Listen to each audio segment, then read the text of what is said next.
If you concentrate solely on your career, you can get a long way in your career. And I would say that that's a strategy that a minority of men preferentially do. That's all they do. They work like 70, 80 hours a week. They go flat out on their career. They're staking everything on the small probability of exceptional status in a narrow domain.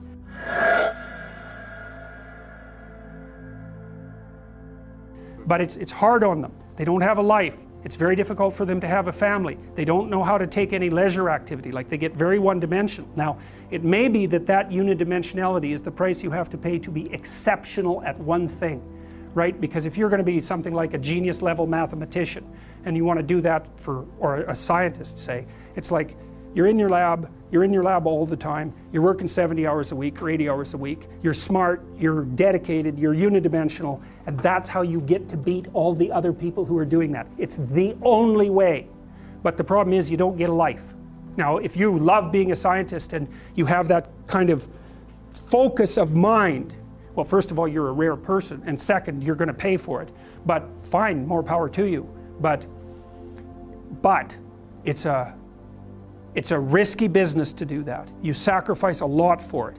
You know, and I would say most often, if you're speaking about having a healthy life, that isn't what you do. You spread yourself out more. So, you know, you have a family, you have some things that you do outside of work that are meaningful to you and useful.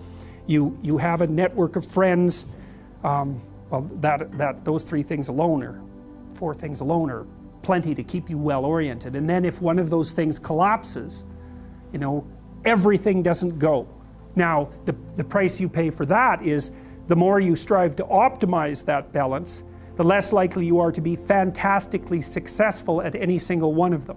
But you might have a very, you know, if you consider your life as a whole, that might be a winning strategy. One of the things Carl Jung said, I really liked this. He thought that men went after perfection and women went after wholeness. So they're different value, they're different, there's something different at the top of the value hierarchy. So perfection would be stake it all on one thing and look for radical success. Not that all men do that, because they don't, but we're talking about extremes, at least with regards to the men that do that. The wholeness idea is more like, well, it's like I want one thing in my life to be 150%, or I want 5 things in my life to be 80%. Well, there's a lot more richness in a life where you have 5 things operating at 80%, but you're not operating at any of them at 150%. So, and I really believe this because I've watched men and women go through their careers now for a long period of time, and one of the things there's lots of things that produce this. But one of the things that I've noticed is that mostly women in their 30s bail out of unidimensional careers. They won't do them. They won't put in the 80 hours a week that they would have to put in order to dominate that particular area. And it isn't, the reason that they won't do it is because they decide it's not worth it. And no wonder, because why would that be worth it? You have to ask yourself that.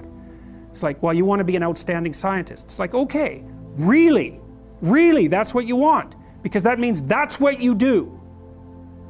Because you're competing with other people, you know, they're smart, they're hardworking, and if you want to be at the top, you have to be smarter and work harder than any of them. And working hard means working long hours.